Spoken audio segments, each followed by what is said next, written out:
Tous ceux qui contestent les décisions d'Alassane Ouattara, en réalité, ils aiment Alassane Ouattara dans la bouche, ils n'aiment pas Alassane Ouattara dans le cœur. Quand tu aimes Alassane Ouattara dans le cœur, ça se voit dans les actes que tu poses et tu respectes le choix d'Alassane Ouattara. Non, c'est extrêmement important, monsieur le ministre, parce que le président est notre candidat en 2025 et il va gagner ces élections.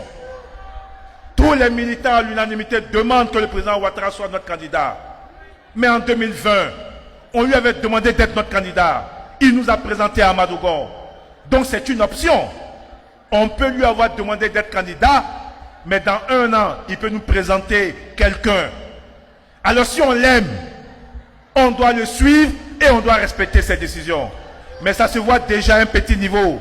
Si à Yamoussoukro, cadre du RHDP, tu es incapable d'accepter le choix du président, qu'est-ce qu'on peut espérer de toi en 2025? Continue à travailler pour unir. Continue à travailler pour rassembler. Je vois dans ton équipe Yamoussoukro dans toute sa diversité. Je vois ton coordinateur adjoint, Dategouakro, qui est un fils autochtone. Je vois Ndri, qui est le responsable des jeunes. Je vois d'autres cadres allochtones.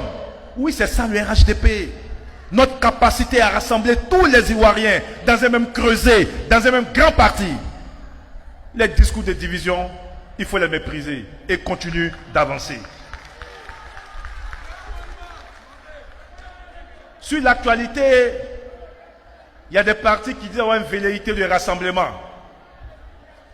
On attend union de la gauche. Union de la gauche, et ils disent, avec le chef de file contesté, puisque entre eux ils contestent, donc le chef de file, avec pour objectif de nous enlever par tous les moyens au pouvoir en 2025. Ils disent, ceux-là, en 2025, il faut qu'on les enlève. Je voulais m'adresser aux jeunes qui sont dans cette salle. La politique peut être noble. La vraie politique, je le dis partout où je passe, parce qu'il y a 2 conceptions de la politique. Il y en a qui conçoivent la politique comme juste un jeu d'ambition, les chocs des ambitions. On veut être quelqu'un, il faut qu'on soit, ôte-toi de là pour que je m'y mette. Ça, c'est une certaine école de la politique. Il y a l'autre école de la politique qui est celle du président Alassane Ouattara, qui conçoit la politique comme un instrument au service des populations. Un instrument qui nous permet d'agir tous les jours pour améliorer les conditions de vie de nos populations. Lorsqu'on est dans cette école, on a forcément une vision. Parce que tous les jours, on se questionne. Qu'est-ce qu'on peut faire? Qu'est-ce qu'on peut améliorer? Comment aider les populations à sortir de la pauvreté? Comment mettre de l'eau? Comment mettre l'électricité, etc. Ceux qui disent que leur objectif, c'est de nous enlever du pouvoir, ça ne peut pas être un objectif. Ton objectif doit être la transformation de ton pays. Et si cette transformation doit entraîner une alternance, elle entraîne une alternance. Mais ton objectif ne peut pas être d'enlever quelqu'un du pouvoir. Mais quand tu nous enlèves, tu vas faire quoi? Quand tu as fini de nous enlever, là, c'est là que tu vas réfléchir pour venir replonger ce pays comme tu l'as plongé il y a 10 ans. Jamais on ne te laissera nous plonger, nous ramener encore en arrière. Donc ils n'ont pas de vision. C'est la haine pour Alassane Ouattara et pour le RHDP. Ils sont jaloux. Ils sont consumés par leur haine. Ce n'est pas l'union de la gauche, c'est l'union des haineux, union des aigris, union des jaloux contre les réélections du président Alassane Ouattara. Ensuite, je m'adresse encore aux jeunes. La gauche, là, c'est une signification. Les idéologies politiques, gauche, droite, socialiste, libérale, c'est une signification. Et en fonction de l'idéologie, ça ramène à des valeurs. Oui, la gauche défend des valeurs. En Europe, quand quelqu'un dit qu'il est de gauche, il est contre les discriminations. Vous allez voir les partis de gauche qui sont contre les traitements qui sont faits aux immigrés, qui sont pour l'intégration de tout le monde, qui sont pour une justice sociale. Tous les enfants doivent aller à l'école de façon égalitaire. Ici, ceux qui disent qu'ils sont de gauche sont ceux qui ont trié entre les Ivoiriens, qui est étranger, qui n'est pas étranger. Ceux qui sont de gauche sont ceux qui ont chassé les gens pour qu'ils rentrent dans leur pays. en réalité, c'est l'extrême droite. Ceux qui disent qu'ils sont de gauche, en réalité, ce sont aujourd'hui, peut-être qu'il y a 20 ans, 30 ans, ils étaient de gauche, mais aujourd'hui, c'est des partis d'extrême droite. Est-ce que vous avez compris? Ce sont des partis d'extrême droite. Ils ne sont de gauche que de nom, mais dans les actes, dans les propos, dans les valeurs défendues, ils se rapprochent plus de l'extrême droite. Ok, alors quand j'ai fini de dire ça, il n'y a pas que eux, ils peuvent se réunir. On a fait une démonstration il y a quelques jours. On a fait des élections il y a 8 mois. Vous savez, les élections du conseil régional, ce sont les mêmes électeurs que la présidentielle.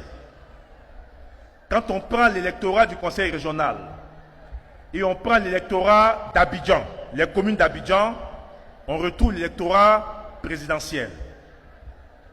Sur les 2 700 000 personnes qui sont allées voter il y a 8 mois, les Ivoiriens ont donné 1 700 000 voix au RHDP.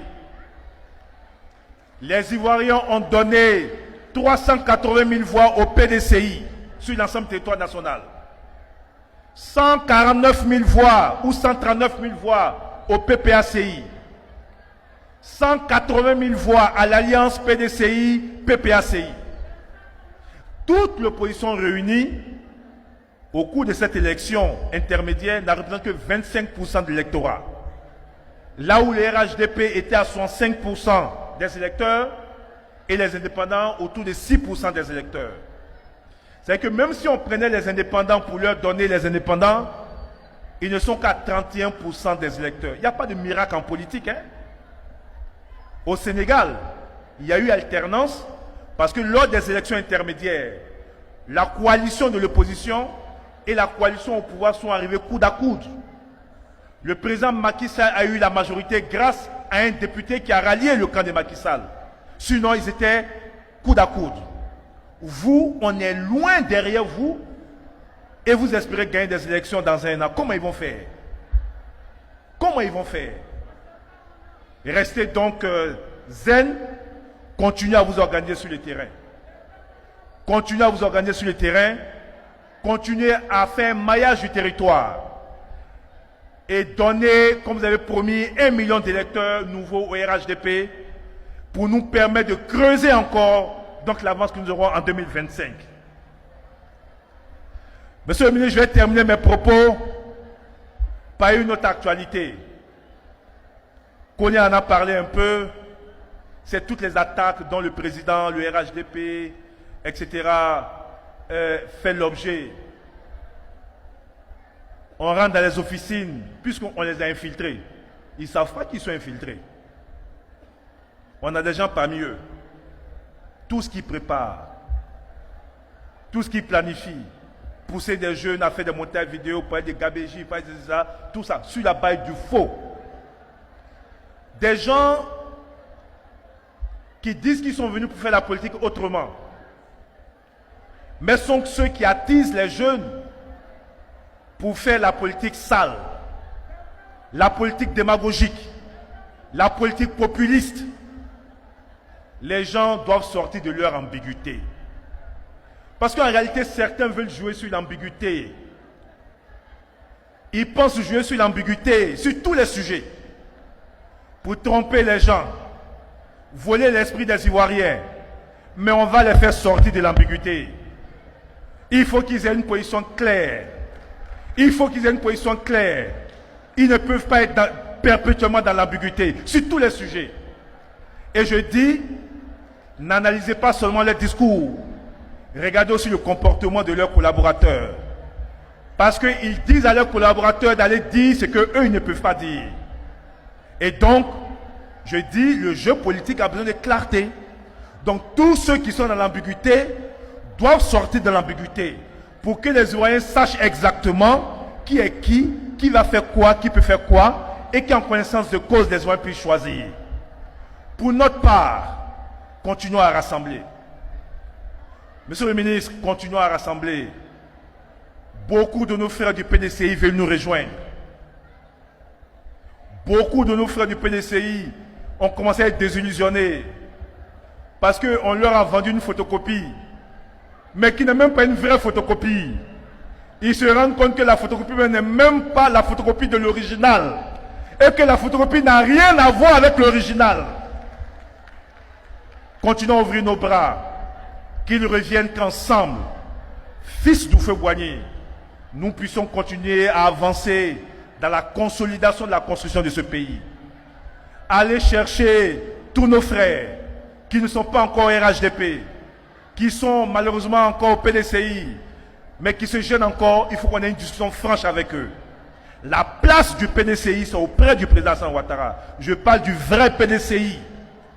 Parce que l'histoire retiendra que sous Houphouët-Boigny, tous ceux qui parlent aujourd'hui, nos parents, le président Alassane Ouattara et beaucoup de cadres étaient PDCI. L'histoire retiendra que dans sa volonté de rassembler tous les Ivoiriens, dès 2010-2011, nous étions ensemble jusqu'en 2018. Et nous avons travaillé ensemble jusqu'en 2018 pour rendre ce pays tel qu'il est. Et que nous avons dû continuer sans certains. Beaucoup sont restés avec le président Alassane Ouattara pour faire de ce pays ce qui est aujourd'hui. Il n'y a pas d'alternative à ça. Il ne faut pas que les gars viennent nous veiller ici. La photocopie qu'on vous présente, en faisant croire que c'est la photocopie de l'original qui est Alassane Ouattara, en réalité c'est du fake. Ce n'est pas la photocopie d'Alassane Ouattara. Ça n'a rien à voir avec Alassane Ouattara. Les vraies photocopies du président Ouattara sont les cadres qui sont au RHDP et qui travaillent avec lui au quotidien, qui apprennent à travailler avec le président Alassane Ouattara, qui sont à l'école du président Alassane Ouattara et qui sont en train de bâtir depuis 15 années avec le président Alassane Ouattara. C'est ce message de clarification que j'ai voulu donc donner ici à Yamoussoukro et vous demander de travailler toujours pour l'union. Bravo au ministre Yarasouba, bravo pour ton leadership. Tu fais la fierté du président. Continue pour la victoire du RHDP en 2025. Je vous remercie.